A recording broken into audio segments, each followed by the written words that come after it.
بسم اللہ الرحمن الرحیم. پروگرام تعلیم اسپیشل کے ساتھ ہارون عباسی آپ کی خدمت میں حاضر ہے. خواتین و حضرات، آج جس مہمان کو ہم نے یہاں دعوت دی ہے ایک بہت معروف خاندان سے تعلق رکھتے ہیں. ڈاکٹر فرید احمد ملک صاحب، آپ پاکستان سائنس فاؤنڈیشن کے سابق چیئرمین تھے. بہت شکریہ ڈاکٹر صاحب، آپ ہمارے پروگرام میں تشریف لائے. ڈاکٹر صاحب، اس پروگرام کا بنیادی مقصد طلباء و طالبات کو تعلیم کی آگاہی دینا، ان میں شعور پیدا کرنا ہے. تو ہم ان کو یہ بتاتے ہیں اپنے مہمان کے ذریعے کہ آپ جس مقام پہ پہنچے ہیں تو آپ نے جو تعلیم کے مراحل طے کیے اس کے بارے میں ذرا فرمائیے. یہ بڑا اچھا سوال آپ نے پوچھا. ہم لوگ میں اپنے آپ کو کہتا ہوں یہ children of the mall road. پیدائش بھی ہماری مال روڈ پہ ہوئی. ٹھیک. اور اس وقت وہ جو پاکستان تھا وہ اوپر جا رہا تھا، بلندی اور ترقی کی طرف جا رہا تھا. تو اسکول بھی ہمارا مال روڈ پہ تھا، کیتھیڈرل اسکول میں پڑھا. پھر گورنمنٹ کالج وہ بھی مال روڈ سے منسلک تھا. پھر اولڈ کیمپس پنجاب یونیورسٹی کا. تو ہمارا سارا جو وہ فارمیٹیو ایئرس تھے وہ مال روڈ پہ گزرے.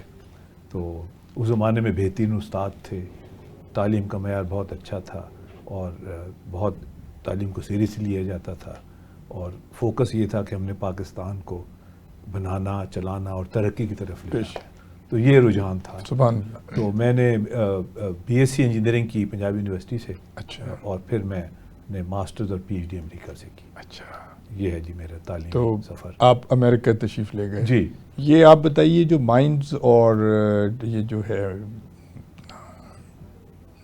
میٹلرجی، اس کے بارے میں ذرا بچوں کو بتائیے جو بچے اس فیلڈ میں آنا چاہتے ہیں. جی. اس میں کیا اسکوپ ہے پاکستان؟ دیکھیں جی، اس وقت کیونکہ ہمارے منرلز ڈپازٹ پہ کافی فوکس ہے، کافی باتیں ہو رہی ہیں اور اخبار میں بھی آ رہا ہے اور ساری دنیا دیکھ رہی ہے ہماری طرف، کیونکہ ہمارے ان ایکسپلورڈ ہیں جنہیں ہم نے نکالے نہیں. ٹھیک ہے. اس طرح امریکہ میں سارا تانبا نکال دیا گیا. ٹھیک ہے. تقریباً سونا بھی نکل چلا جی گیا. ٹھیک بات ہے. ہمارے ہاں ہر چیز جو ہے وہ زمین زیر زمین ہاں. محفوظ ہے. اس میں یہ ہوتا ہے جی کہ یہ آج کل تو سیٹلائٹ امیجنگ کے ذریعے دیکھا جاتا ہے کہ کہاں منرل ڈپازٹس ہیں. ٹھیک ہے. پھر سب سے پہلے جیولوجسٹ جو ہوتے ہیں ٹھیک ہے وہ جاتے ہیں زیر زمین جو ذخائر ہیں ان کا وہ اندازہ لگاتے ہیں، تخمینہ لگاتے ہیں کہ کس ڈیپتھ پہ ہے، کتنا ہے، کیا ہے. اور پھر اس کے بعد کام ہوتا ہے مائننگ انجینئرز کا. ٹھیک ہے. پھر وہ راستہ نکالتے ہیں کہ اس یہاں تک پہنچنا کس طرح ہے.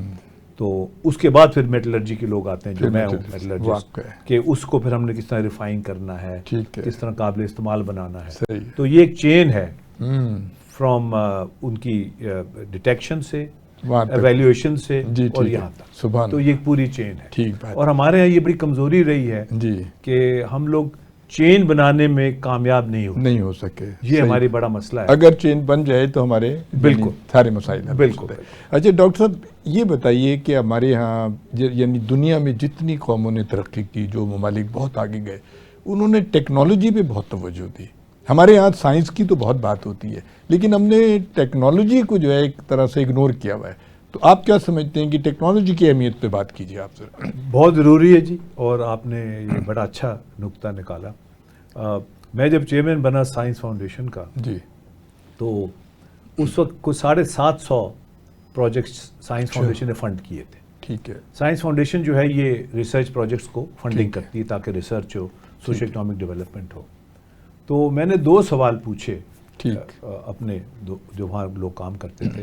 پہلا سوال میں نے یہ پوچھا کہ ان میں سے کوئی پروجیکٹ جو ہے وہ امپلیمنٹ بھی ہوا؟ اچھا. یعنی کچھ اس میں سے نکلا بھی یا صرف رپورٹ ہی نکلی، پروڈکٹ بھی نکلا یا نہیں؟ ان کا یہ نہیں، کچھ نہیں نکلا. اچھا. 750 پروجیکٹس میں سے کوئی امپلیمنٹ نہیں. میں نے کہا اچھا. دوسرا سوال میں نے پوچھا کہ یہ ان کی نشاندہی کنہوں نے کی تھی، ریسرچ جو اس کی آئیڈینٹیفیکیشن کس نے کی؟ بالکل ٹھیک ہے. پہلے تو کوئی بولے نا. پھر میں نے کہا بھائی بتاؤ تو صحیح، آپ نے ریسرچ اپروو کی ہے، پیسے دیے ہیں. پھر کہنے لگے جی سائنسدان پروجیکٹ لے کے آ جاتا تھا، ہم اس کے کریڈینشیل دیکھتے تھے، اچھا سائنسدان ہے، پڑھا لکھا ہے، ہم پیسے دیتے وہ ریسرچ کرتا تھا، رپورٹ دیتا تھا، ہم رپورٹ فائل کرتے. تو آئیڈینٹیفیکیشن آف ریسرچ میں سمجھتا ہوں یہ انڈسٹری کا کام ہے. یعنی جن لوگوں نے پروڈکٹس بنانے ہیں، جن لوگوں نے مارکیٹ تک پہنچانا ہے، یہ انڈسٹری کا کام ہے. ٹھیک ہے. ہمارے یہاں مسئلہ یہ ہے کہ سائنس جو ہے وہ بیسیکلی علم ہے، نالج ہے، ایک بیس ہے جس کے اوپر آپ بلڈ کرتے ہیں. جی جی. جب اس نالج کو آپ اپلائی کرتے ہیں، یعنی پریکٹیکل فارم میں لے کے آتے ہیں، کمرشلائز کرتے وہ ہیں شناخت تو وہ ٹیکنالوجی ہو. بالکل صحیح ہے. مثال یہ ایک اسٹیم ہے. ہوں کسی نے 100 ڈگری پہ جب پانی کو گرم کیا تو اس میں اسٹیم نکلی. انہوں نے اوپر کوئی چیز رکھی تو انہوں نے کہا یہ تو گھومنے لگ گئی ہے, انہوں نے اسٹیم انجن بنا دیا. اب جو اسٹیم انجن ہے وہ ٹیکنالوجی ہے. ٹھیک بات ہے. 100 ڈگری پہ پانی کو بوائل کرنا وہ سائنس ہے. سائنس ہے. ٹھیک بات ہے. ٹھیک ہے. تو یہ ہمارے ایپلیکیشن تک ہم نہیں پہنچے. نہیں پہنچ سکتے. دوسرے ڈاکٹر صاحب یہ فرمائیں کہ آپ نے ابھی فرمایا جیسے کہ ریسرچ کا جو ہمارے یہاں شعبہ ہے یہ بڑا کمزور ہے. ہم لوگ دنیا جو ہے وہ نئی سے نئی ریسرچ کر رہی ہے اور ہم بہت پیچھے ہیں. اس کے کیا وجہ ہے؟ میرا خیال ہے کمزور نہیں ہے. ادارے بہت ہیں. اچھا. یہ نہیں کہ اداروں کی کمی ہے, ادارے بہت ہیں, مگر اسے میں نے کہا وہ لنکیجز نہیں ہے. لنکیج نہیں ہے. دیکھیں نا, at the end of the day آپ نے کچھ پروڈیوس کرنا ہے. جب آپ پروڈیوس کرتے تو ایک چین ہوتی ہے.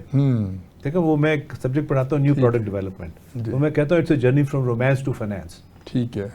تو آپ فائنانس جب رومانس سے شروع ہوتی ہے بات, پھر آپ فائنانس کرتے ہو, اگر اس میں کوئی ریٹرن نہ ہو تو پھر ایونچولی وہ چیز بیٹھ جاتی ہے. بالکل صحیح. تو ہمارے ہاں ہمارے سائنس نے کنزیوم کیا ہے, رپورٹ لکھ لی, پیپر لکھ لیا, سیمینار کر لیا, مگر کیونکہ پروڈکٹس نہیں آئے مارکیٹ میں, اس کی کمرشلائزیشن نہیں ہوئی, اپلیکیشن نہیں ہوئی, صحیح, اور اس کے ریٹرن کچھ نہیں ہوا. ریٹرن کچھ ان فائنینشیل ٹرمز. بالکل صحیح بات ہے. اس طرح ڈاکٹر صاحب جیسے کہ آپ فرما رہے ہیں کہ یہ میں سمجھتا ہوں یہ ایک ٹیم ورک ہے. اس میں جیولوجسٹ بھی ہیں, اس میں مائننگ کے بھی ہیں, اس میں میٹرلرجی کے بھی ہیں. جب یہ ٹیم ورک ہوتا ہے تو پھر ہم کسی پروجیکٹ کے یعنی اس تک پہنچتے ہیں, اس کی ٹیکنالوجی کے اس کے یعنی کہ اس کے پریکٹیکل اسپیکٹ پہ ہم پہنچتے ہیں. تو یہ بڑا ضروری ہے. اچھا ڈاکٹر صاحب یہ فرمائیں, آپ نے بہت سے پروجیکٹس پہ کام کیا ہے اور میں یہ آپ سے پوچھوں گا کہ ہمارے بچوں کی معلومات کے لیے اور جنرل پبلک کی معلومات کے لیے آپ یہ فرمائیے, یہ جو سینڈیک کا جو ہمارا ہے کاپر کا پروجیکٹ, یہ بہت بڑا پروجیکٹ ہے, اس کی ذرا تفصیل بتائیے, کتنا ہمارے پاس ذخیرہ موجود ہے؟ یہ دیکھیں جی, یہ پاکستان کا پہلا جس کو ہم نان فیرس کہتے ہیں یعنی تانبے کا پروجیکٹ. اس میں تانبا ہے, سونا ہے اور چاندی ہے, اور یہ پہلا پروجیکٹ تھا جو شروع ہوا تھا پاکستان میں. اچھا. یہ 70s میں بھٹو صاحب کے زمانے میں ایک ادارہ بنا تھا ریسورس ڈیولپمنٹ کارپوریشن کے نام سے, RDC. وہ جو ڈاکٹر بلگرامی صاحب جی اس کے ہیڈ تھے, کافی سال وہ رہے اس کے ہیڈ. اچھا. اور بہت قابل وہ جیولوجسٹ تھے. جی. انہوں نے بڑا اچھا کام کیا. جی بالکل. تو اسی نے یہ سندق کا پروجیکٹ آئیڈینٹیفائی کیا. ٹھیک ہے. اور یہ 92 میں اس پہ کام شروع ہوا. ٹھیک ہو گیا. اور یہ جوائنٹ وینچر تھا ریسورس ڈیولپمنٹ کارپوریشن اور میٹلرجیکل کارپوریشن آف پاکستان کا. ٹھیک ہے. اور ایک ادارہ بنا سندق میٹلز لمیٹڈ کے نام سے. ٹھیک ہے. انہوں نے یہ پروجیکٹ لانچ کیا. ٹھیک. اور اس وقت یہ 92 میں یہ سب سے بڑا پروجیکٹ تھا پاکستان کا. اچھا. 16 بلین روپے. بلین کا پروجیکٹ تھا. میں 92 کی بات کر رہا ہوں. اچھا. میرا بھی یہ پہلا پروجیکٹ تھا پاکستان. اچھا. تو میں جب گیا وہاں پروجیکٹ, جب مجھے بلایا گیا, کیونکہ پاکستان میں بہت کم لوگ ہیں جن کے پاس لارج اسکیل کمرشل مائننگ کا پریکٹیکل ایکسپیرینس. اچھا. I was one of them. ٹھیک ہے. اور بلگرامی صاحب کی بڑی خواہش تھی کہ میں اس پروجیکٹ پہ کام کروں. ٹھیک ہو گیا. جب تک میں واپس آیا امریکہ سے تو یہ پروجیکٹ شروع ہو چکا تھا. تو بلگرامی صاحب ریٹائر ہو چکے تھے. بہرحال انہوں نے مجھے بلایا, میں گیا وہاں. تو وہاں مسئلہ یہ تھا کہ جو ہماری ٹیم تھی وہ زیادہ تر ریسرچ کے لوگ تھے. ٹھیک. انہوں نے کبھی انڈسٹری لیول پہ کام نہیں کیا ہوا تھا. ٹھیک ہو گیا. تو میں نے جب نشاندہی کرنی شروع کی کہ بھائی یہ تو انڈسٹری چلانی ہے, یہ لیبارٹری میں چند گرام یا KG کا معاملہ نہیں, یہ تو ٹنوں کے معاملات ہیں. ٹھیک بات ہے. اس کے لیے ٹریننگ ہے, مینجمنٹ ہے, تو یہ سارا کچھ فریم ورک ہے. تو وہ ایک ایسا ایشو کریٹ ہوا کہ لوگوں کی سمجھ میں نہیں آتی تھی بات, یا سمجھنا نہیں چاہتے تھے, ویسٹڈ انٹرسٹ بھی تھے. تو ایونچولی وہ یہ ہوا کہ وہ پروجیکٹ جو ہے اگر ہم وہ کامیابی سے ہمکنار کر لیتے اور ہم ٹیک اوور کر لیتے, وہ یہ تھا کہ 95 میں اگست میں وہ چائنیز نے ہمیں ہینڈ اوور کرنا تھا پروجیکٹ, پھر 90 ڈیز کو اوور لیپ ہونا تھا اور پھر چائنیز نے چلے جانا تھا, ہم نے وہ پروجیکٹ چلانا تھا. ٹھیک ہے. This was the original plan. اچھا. تو کیونکہ ہماری ٹیم تیار نہیں تھی, ان کی وہ قابلیت نہیں تھی, وہ ایکسپیرینس نہیں تھا, تو میں 92 سے اس کی نشاندہی کرتا رہا. اچھا. مگر وہ میری بات کوئی نہ سنے. اوہو. اور میں کرتا رہا اور پھر وہی ہوا جس کا ڈر تھا کہ وہ جب وہ نہیں چل سکا تو وہ چائنیز نے کہا جی ہمیں ہم پیسے دیں. ہماری $85 ملین ہماری انویسٹمنٹ ہوئی ہوئی ہے. ٹھیک ہے. تو انہوں نے کہا جی آپ اس طرح کریں, ہم تو چلا نہیں سکتے, یہ پروجیکٹ آپ ہی لے لیں. تو وہ پروجیکٹ جو ٹھیکیدار آیا تھا پروجیکٹ بنا کے ہمیں ہینڈ اوور کرنے کے, وہ پروجیکٹ کی ملکیت انہیں دے دی. اچھا, انہوں نے پھر وہ کانسنٹریٹ بناتے ہیں وہ, اور وہ 30% ویلیو ایڈیشن ہوتی ہے, اور وہ کانسنٹریٹ جو ہے وہ چائنا چلا جاتا ہے, اس کی ریفائننگ فنیشنگ وہاں ہوتی ہے. تو ایک تو ہمیں کچھ ملا خاص نہیں سندک سے, اور جو تجربہ ہم حاصل کر سکتے تھے ایسے پروجیکٹس کو ہینڈل کرنے کا اور چلانے کا, جو بعد میں ریکوڈک میں بھی استعمال کر سکتے تھے, اس سے بھی ہم محروم ہو گئے. تو وہ سندک کا جو تھا وہ بہت بڑا سیٹ بیک تھا اور ڈیزاسٹر تھا میرے نزدیک.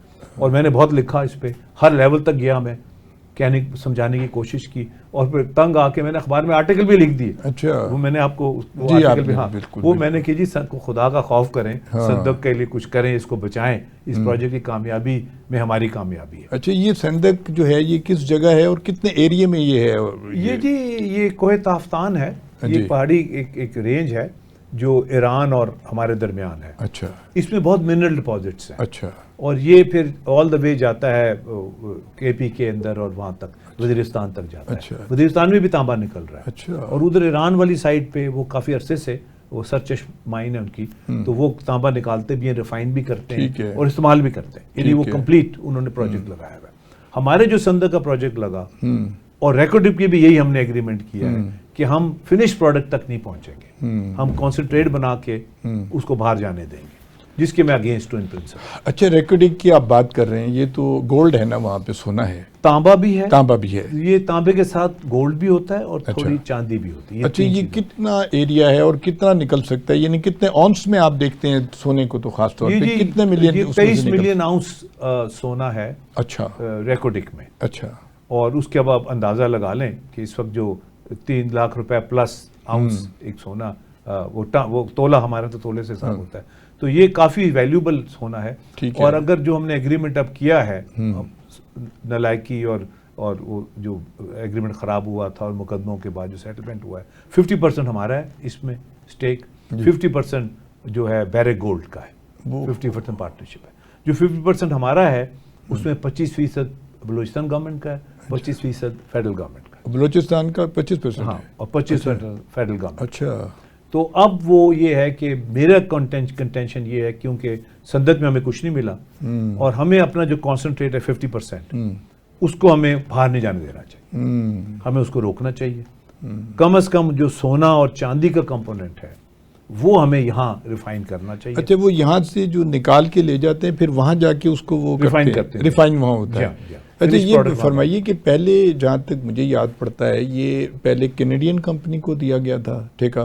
جی اس میں جو کمپنی فرنٹ پہ تھی وہ تیتلان کاپر کمپنی تھی, TCC. اچھا, TCC کے 2 پارٹنر تھے. ٹھیک ہے, ایک کینیڈین بیرک گولڈ تھا پارٹنر, اور دوسرا تھا یہ ایک چلین فرم تھی. اچھا, وہ تھی اس کے اندر جو کاپر کی ایک بہت بڑی ان کی مائننگ ہے. ٹھیک ہے, تو وہ دونوں پارٹنر تھے اس میں, اور وہ تیتلان کاپر کمپنی TCC کے نام سے وہ یہاں آئے تھے, اور ان سے ہم نے ایگریمنٹ کیا تھا. جیسے میں نے آپ کو پہلے کہا کہ ہم ایگریمنٹ کرتے وقت سوچتے نہیں ہیں کہ جی اس کی کیا ویلیو ہے, کہاں تک یہ پہنچے گا, کتنے اس میں سے منرلز نکالے جا سکتے ہیں.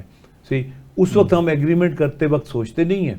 تو جب ہم نے ایگریمنٹ کر لیا اور جب تخمینہ لگایا گیا, دیکھا گیا, تو یہ دیکھا گیا کہ ہم نے بہت خراب ایگریمنٹ کیا ان کے ساتھ.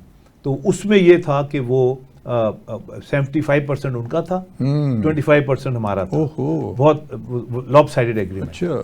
تو وہ پھر جب ان کو تھوڑی ہوش آئی تو انہوں نے پھر شور مچایا, وہ غالباً ریٹ بھی ہو گئی سپریم کورٹ میں.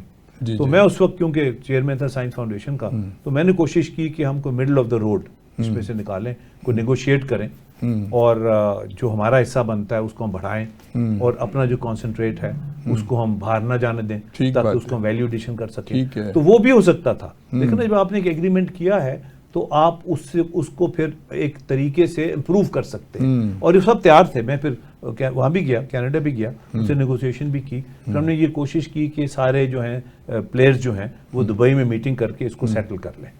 تو وہ نہیں ہوا, پھر وہ کیس چلا, پھر ہمیں جرمانہ ہو گیا, بہت ہیوی جرمانہ ہوا, اور وہ پھر کچھ 4-5 سال پہلے پچھلی گورنمنٹ نے پھر ان سے نیگوشیٹ کر کے تو وہ ٹی سی سی والے چلے گئے اور یہ جو بیرے گولڈ والے وہ اب 50% اسٹیک لے کے اب یہ اس پروجیکٹ کے اندر موجود ہے۔ اچھا یہ فرمائیں ڈاکٹر صاحب کہ یہ سندھ ہے اور یہ جو ریکوٹک ہے اب اس کی کیا پوزیشن ہے، یعنی ہم اس سے پاکستان کو کوئی مفاد اتنا حاصل ہو سکتا ہے یا اب جو رکے پڑے ہیں پروجیکٹ اس کا کیسے ہوگا؟ یہ دیکھیں جی، مجھ سے کسی نے سوال کیا بڑا انٹرسٹنگ، انہوں نے مجھ سے پوچھا کہ لوگ تاریخ کیوں نہیں پڑھتے، تاریخ کیوں نہیں پڑھتے، آج ایک پروفیسر نے مجھ سے پوچھا، تو پھر انہوں نے خود ہی جواب دیا، اس نے کہا کہ لوگ تاریخ سے سبق حاصل نہیں کرنا۔ ہاں بالکل صحیح ہے۔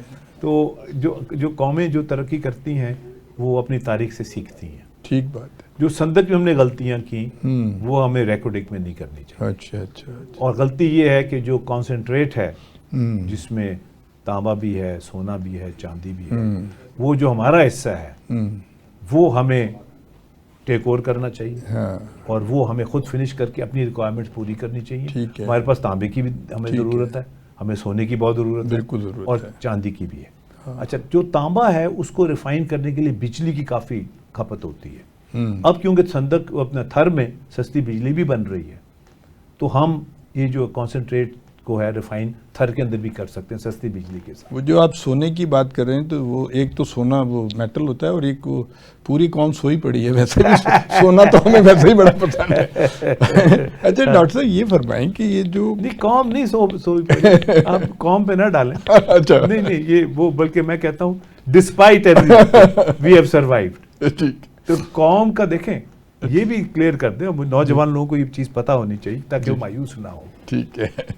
پاکستان میں اس وقت fastest growing informal sector Asia کا پاکستان میں، جی بالکل، اور سلوسٹ گروئنگ فارمل سیکٹر پاکستان میں۔ بالکل انہوں نے اڑان کا جو پروگرام لانچ کیا، جی، ہمارے جو منسٹر صاحب ہیں پلاننگ کے، ٹھیک ہے، انہوں نے یہ کہا جی سن 2030 میں ہم پاکستان کو $1 ٹریلین اکانومی بنا دیں گے۔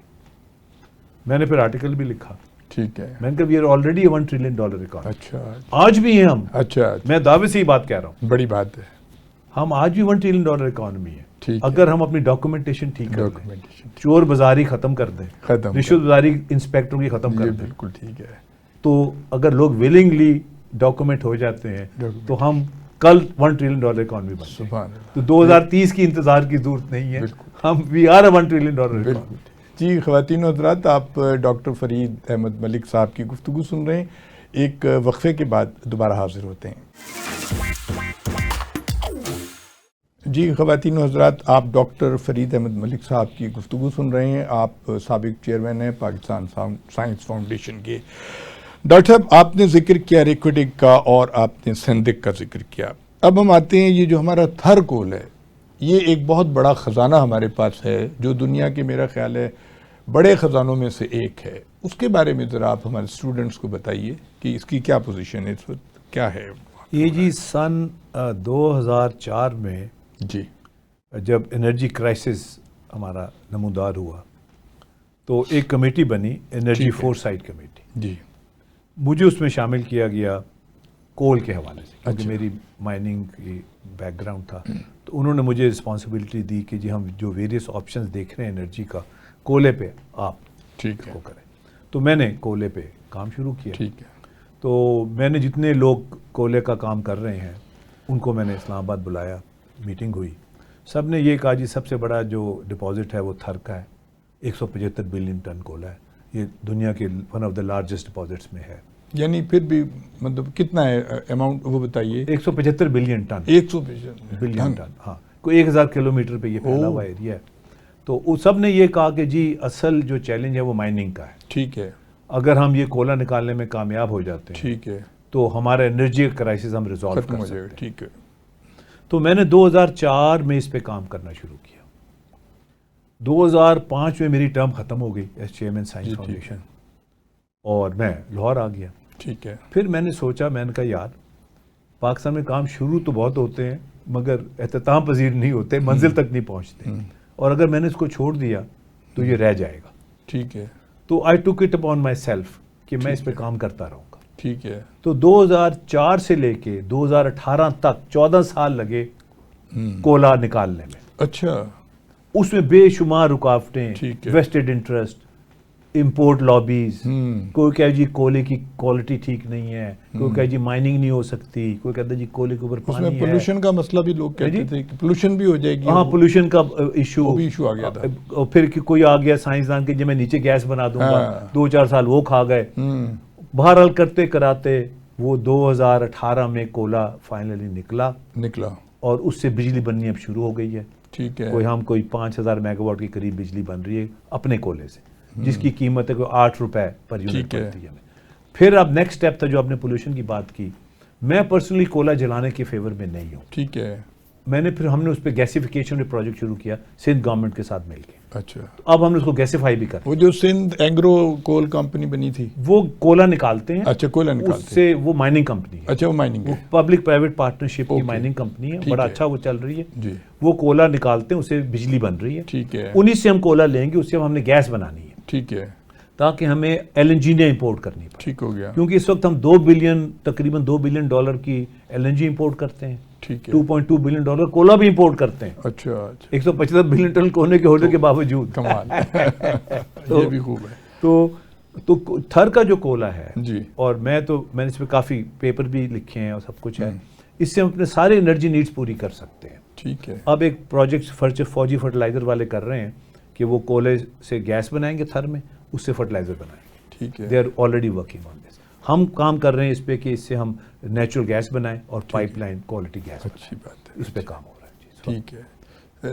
یہ میں یہ پوچھنا چاہوں گا کہ یہ دیپالپور اوکاڑا کے قریب انہوں نے ایک بنایا تھا کول کا، اور وہ ہم کول باہر سے امپورٹ کرتے ہیں، وہ اس کا اتنا فریٹ پڑتا ہے، پھر وہ یہاں آتا ہے، تو یہ اتنا زیادہ مہنگا پروجیکٹ ہے. سائیوال پاور پلانٹ کی بات کر رہے ہیں. جی یہ میرے خیال میں دنیا کا واحد کول فائرڈ پاور پلانٹ ہے جو نہ مائن کے اوپر ہے، کول مائن پہ بھی نہیں ہے اور کوسٹ پہ بھی نہیں ہے، اس سے بہت دور ہے. اب یہ کولا آتا ہے ساؤتھ افریقہ سے، کراچی اترتا ہے، اندازہ لگائیں. پھر ٹرین کے ذریعے وہ کولا پہنچتا ہے ساہیوال، جو آپ کی پاکستان کی بہترین زمین ہے.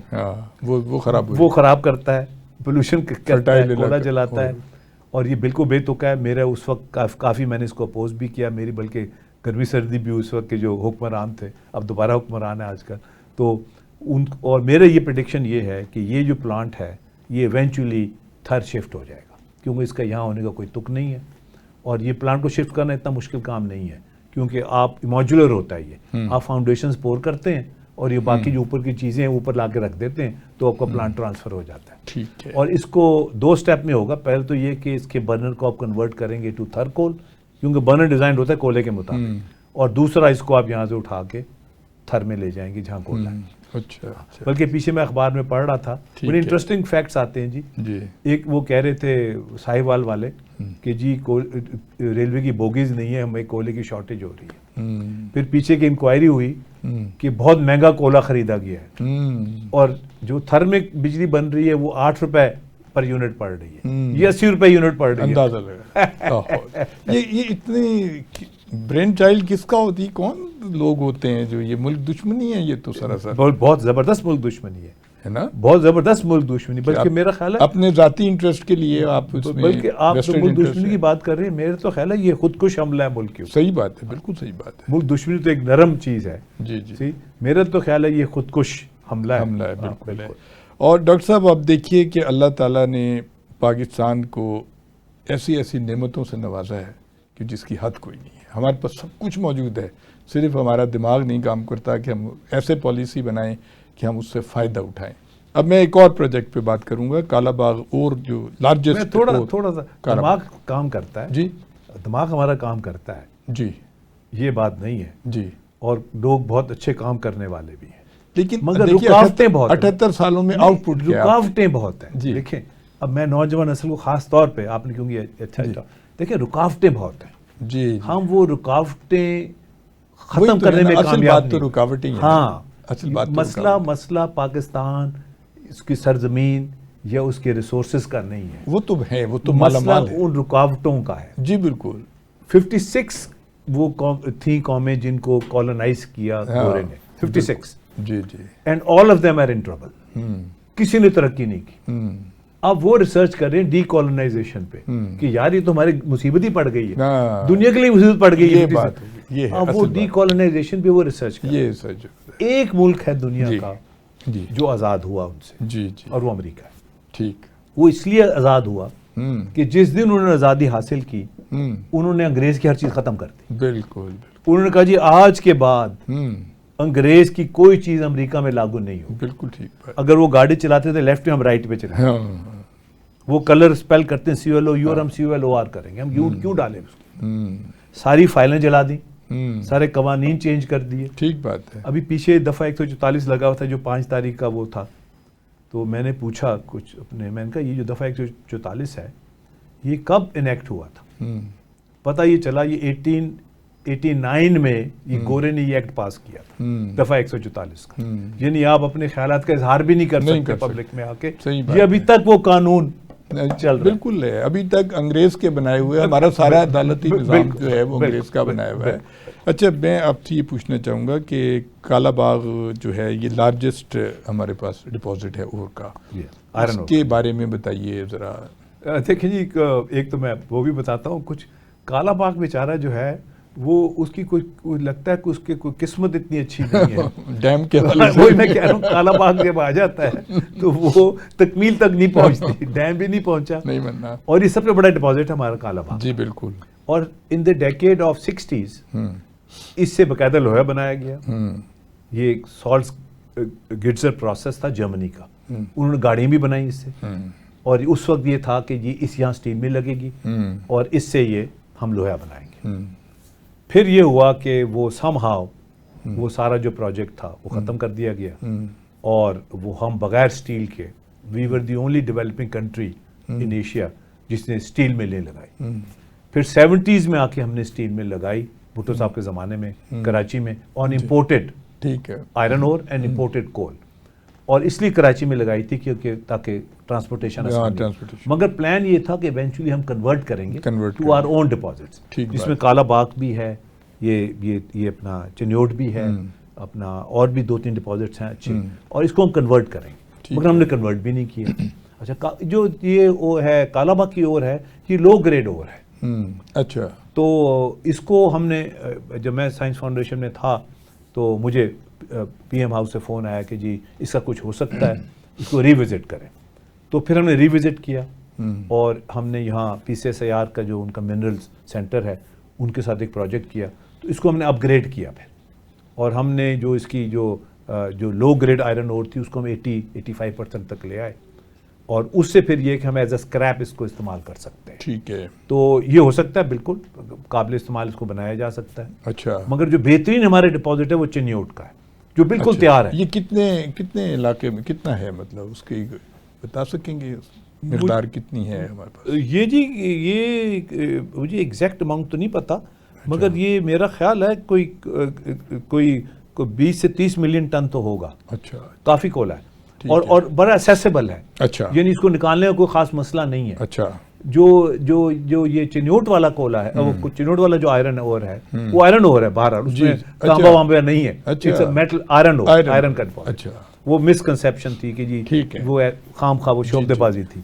اس میں آئرن اور ہے، مگر یہ شہر کے نیچے ہے۔ اچھا، اس کو مائننگ ذرا ڈیفیکلٹ ہے، تو یہ تو بڑا مشکل ہوگا کہ وہ ٹنل مائننگ ہوتی ہے، کوئی ایسی بات نہیں ہے۔ نہیں تو وہ بلڈنگیں تو نہیں؟ نہیں کوئی کچھ نہیں ہوگا۔ کتنی گہرائی پہ جاتے ہیں وہ مختلف ایریاز میں وہ آپ کو ایویلویٹ کرنا پڑتا ہے، مگر یہ کوئی ہوگا میرے خیال میں کوئی 200 میٹر 300 میٹر جائیں گے آپ نیچے، تو آپ ٹنل بنا کے آپ نیچے سے لوہا نکال، بہت دنیا میں ہوتا ہے، اچھا، ساری دنیا وہ نکال کے آپ اس کو یہاں اسٹیل مل لگ سکتی ہے۔ اور میرا یہ ہمیشہ سے اوپینین رہا ہے کہ یہاں اسٹیل مل لگنی چاہیے اپنے ڈپازٹ سے۔ اچھا، جو یعنی ہم خود پیدا کریں، بالکل، اور اسٹیل بنائیں، بڑی اچھی بات ہے۔ اچھا ڈاکٹر صاحب، یہ فرمایا آج کل بڑا اخباروں میں بھی آ رہا ہے کہ ہمارے جو خیبر پختونخوا ہے وہاں بھی ہماری بڑی خاص قسم کے منرلز پائے جاتے ہیں، اور اس میں دنیا نے نگاہ رکھی ہوئی ہے اس کے اوپر، اس کے بارے میں ذرا بتائیے۔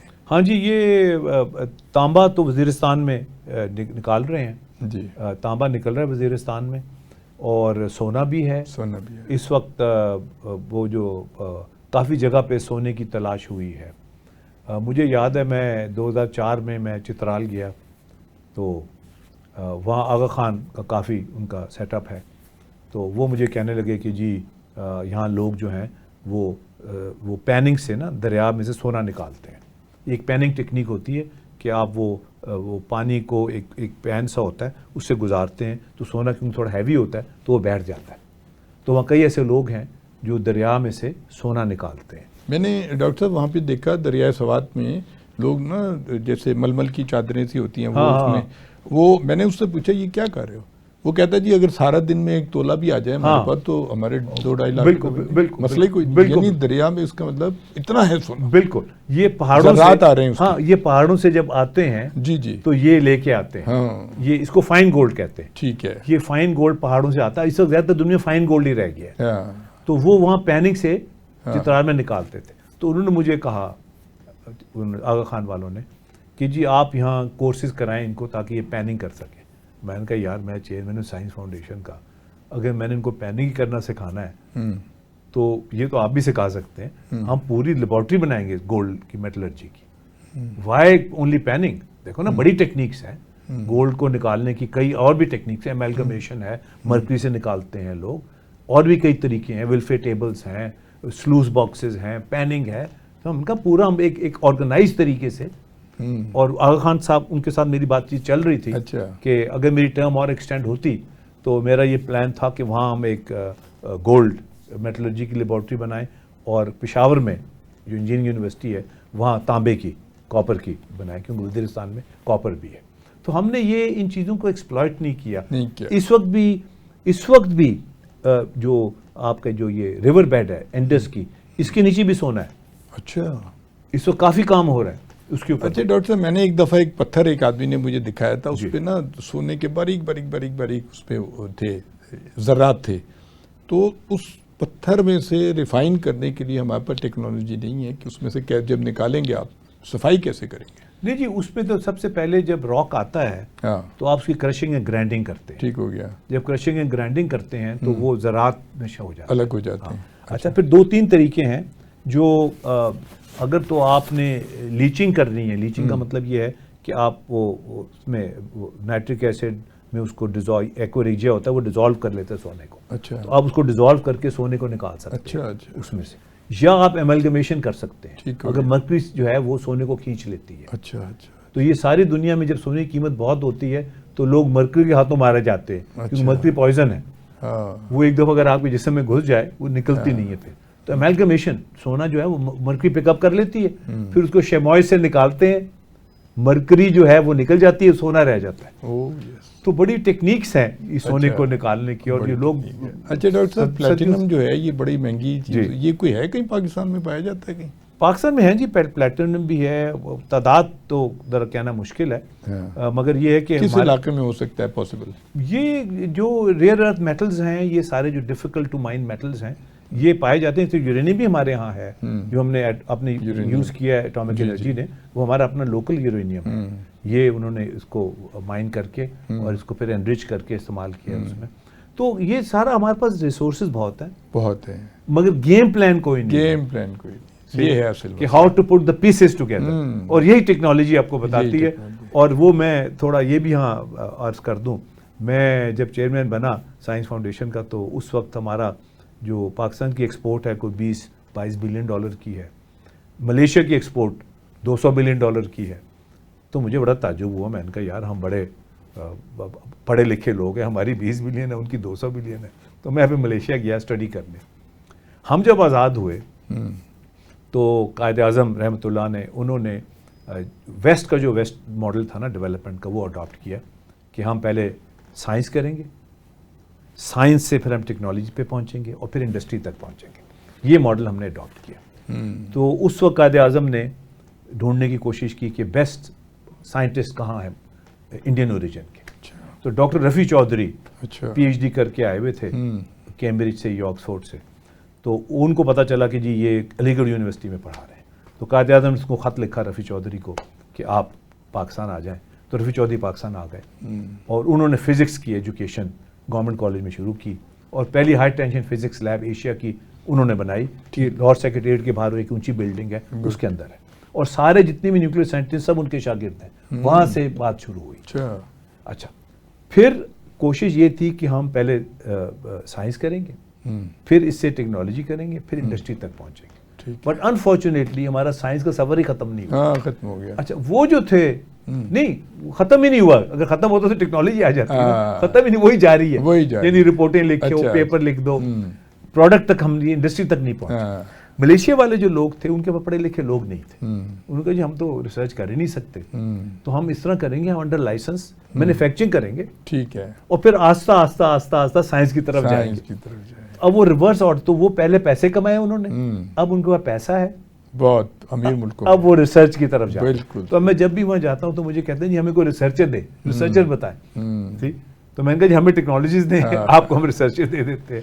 تو یہ جو ہے نا، یہ رول اوور نہیں ہوا. بالکل. Science is the application of technology. بالکل. اور بغیر ٹیکنالوجی کے کوئی ملک ترقی نہیں کر سکتا. The strongest resource of our time. Social economic development technology سے ہوتی ہے، ایپلیکیشن سے ہوتی ہے. اور جب بھی ہم نے پروڈکٹ ڈریون ریسرچ کی ہے پاکستان میں، ہم کامیاب ہوئے. ایٹم بم بنا لیا کیونکہ پروڈکٹ تھا، پتا ہمیں ایٹم بم بنانا ہے. بالکل. الخالد ٹینک بنانا تھا، ہم نے بنا لیا.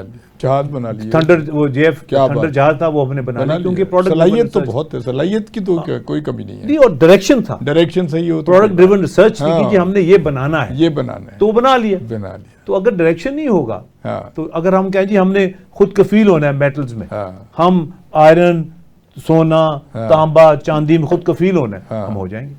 اچھا ڈاکٹر صاحب، ٹائم کیونکہ بہت کم ہے، آپ مختصراً بتائیے گا کہ جو نیچرل گیس ہے وہ ہم نے بہت ضائع بھی کر دی ہے، اس کا کیا سکوپ ہے پاکستان میں، کہاں پائی جاتی ہے؟ دیکھیں جی، کچھ تو ڈپازٹس پہ کام ہو رہا ہے، مگر جو ہماری جو موج تھی سوئی کی، وہ بہت بڑا ڈپازٹ تھا. جی. وہ trillion cubic feet, 12-13 trillion cubic feet deposit تھا. One of the largest deposit at that time. وہ ہم نے مس مینیج کر دیا، CNG میں لگا دیا، ہر چیز میں لگا دیا، وہ اڑا دیا ہم نے. جو 100 سال کا ڈپازٹ 50 سال میں اڑا دیا. اب ہمارے اس سائز کا ڈپازٹ کوئی نہیں ہے. اچھا. چھوٹے چھوٹے ڈپازٹ جو ہیں وہ نکلے ہیں. میں جس پہ کام کر رہا ہوں وہ یہ کہ ہم نے تھر کے کولے سے گیس بنائی ہے. ٹھیک ہے. اس کو سنتھیٹک نیچرل گیس کہتے ہیں، SNG. تو وہ ہم بنا سکتے ہیں، انلمیٹڈ ہے. اور وہ اس کی جو قیمت بھی ہے وہ LNG سے کم ہے. اس پہ کام ہو رہا ہے؟ اس پہ کام جی میں کر رہا ہوں. اچھا ٹھیک ہے. اب ہم اس پہ ایسی سٹیج پہ پہنچیں گے، وی نیڈ انویسٹمنٹس نا، کیونکہ اس وقت انویسٹمنٹ کلائمیٹ اتنی اچھی نہیں ہے، تو انویسٹرز ڈھونڈنے میں ہمیں تھوڑی دقت ہو رہی ہے. مگر ٹیکنالوجی ہم نے ساری آئیڈینٹیفائی کر لی ہے، اور وہ وی آر آل ریڈی. ہم نے کولے سے گیس بنا لی ہے، ٹیسٹ ہو گئے. ساؤتھ افریقہ ہم نے گیس بھیجی تھی، تو وی آر ریڈی. جی. اچھا. اگر انویسٹمنٹ ہمیں مل جاتی ہے تو ہم اپنے کولے سے گیس بنا کے پائپ لائن میں ڈال سکتے ہیں. اچھا ڈاکٹر صاحب، پروگرام کے آخر میں آپ ہمارے طلباء و طالبات کو کوئی پیغام دینا چاہیں؟ پیغام یہ ہے کہ جی کہ پاکستان میں بہت پوٹینشیل ہے، اور فیوچر جو وہ آپ کے ہاتھ میں. اور اگر آپ نے یہ چیلنجز ایکسیپٹ کیے تو جہاں تک ہم اس کاروان کو لے کے آئے تھے، محنت سے، کوشش سے، ناکامیاں بھی ہیں، کامیابی بھی ہیں، تو دونوں چیزوں کو دیکھتے ہوئے اگر تو یہ کارواں کامیابی کی طرف جو رہا رواں دواں، اور نوجوان اس میں شامل ہو گئے، تو یہ خواب ختم نہیں ہوگا، ورنہ اس خواب کی تعبیر اچھی نہیں ہوگی. ٹھیک ہے جی. خواتین حضرات، آپ ڈاکٹر فرید احمد ملک صاحب کی گفتگو سن رہے تھے. آپ سابق chairman science foundation, Pakistan science foundation تھے. بڑی انفارمیٹو باتیں کی. یقیناً آپ نے ان کا بہت سی معلومات آپ کو ملی ہوں گی. بہت شکریہ ڈاکٹر صاحب، آپ پروگرام میں تشریف لائے. پروگرام کا وقت ختم ہوتا ہے. ہارون عباسی کو اجازت دیجیے گا. اللہ حافظ.